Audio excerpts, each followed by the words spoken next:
Viral polisi sholat di rumput saat bertugas amankan mudik lebaran di Tol Cipali, netizen beri pujian. Anggota polisi dari Satlantas Polres Indramayu sholat di atas rumput di Tol Cipali, KM 134+200. Di tengah lalu lalang kendaraan pemudik yang melintas di Tol Cipali, polisi tersebut tetap khususnya menunaikan sholatnya. Peristiwa ini terjadi saat anggota itu bertugas mengamankan momen mudik lebaran Rabu 19 April 2023 malam. Belakangan diketahui polisi itu bernama Aibda Yudi Saputra, anggota Satlantas Polres Indramayu.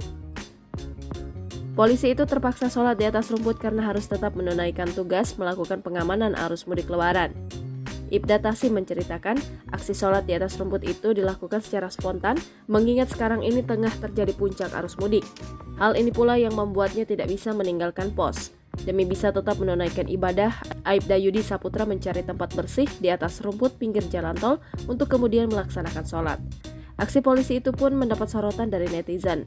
Akun Instagram @humaspolres Indramayu turut membagikan momen anggotanya sholat di atas rumput tersebut. Tidak sedikit netizen yang memberi pujian dengan tindakan polisi itu karena tetap mengedepankan ibadah walau di tengah kesibukan tugas.